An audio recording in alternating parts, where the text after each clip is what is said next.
Uncle Red, this is so excellent. It's mail call time again, and I think this is the best part of the show. You know what? Just gels together like that. That's so great, eh? Just thought of it off the top of my head, and bang, it's all fitting together. This is so great. Oh, yeah, Harold, I smell an Emmy. Oh, you scared me there, Uncle Red.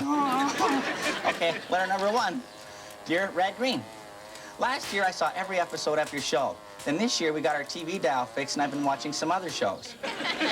And they're all talking about the environment. What about you? Well, Harold, one of the biggest problems we face is the destruction of the environment through the use of CFFs, or FCs. Well, they're called fluorocarbons, or carbofluoride. What's the name of that stuff they use in refrigerators? What? Oh, sorry, what? Sorry, I was making up a cartoon in my mind.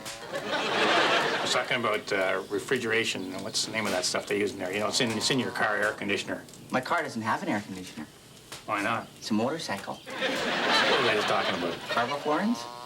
Yeah, okay, all right. So what we have to do is we got to figure out a way to make ozone. Oh, how do you do that? Well, ozone is produced whenever there's an electrical short circuit.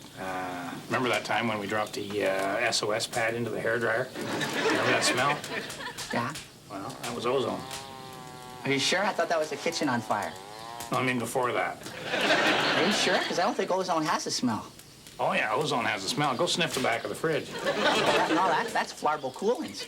That's like FCC's Fs. All right, forget that. And what's the name of that stuff they make styrofoam cups out of? Styrofoam. Yeah, I guess. Well, that has CFFs in it. Are you sure? I thought that was the plastic hamburger box that had flarbocoolins in it. No, it's the hamburgers. Are the French fries okay? Are the French fries okay, Uncle Red? Yeah, they are, Harold. In fact, I think if you eat enough French fries, you actually produce ozone. Are you sure? I remember the smell from the hairdryer. Oh, yeah. You know, other than about a week in October, I basically did nothing last year, and I was fine with that. But even though I was doing nothing, my mind was still thinking about stuff. Stuff that I hadn't done and should have. Stuff that I had done and shouldn't have.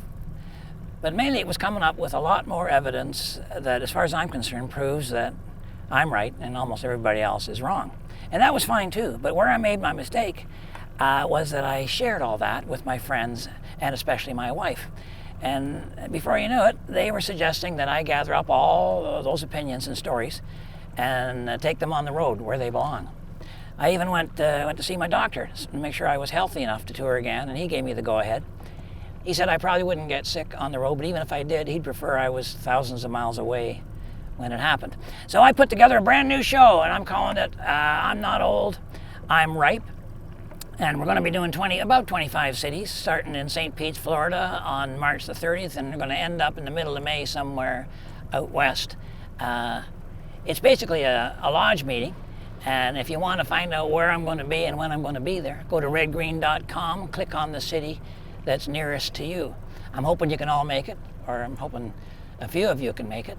I think it's going to be my best show yet, and if you saw the first two, you know that's certainly doable. So looking forward to a successful tour. Otherwise, my friends and my wife are going to look like idiots. Until then, I'm hoping to see you at the lodge meeting. And meanwhile, keep your stick on the ice.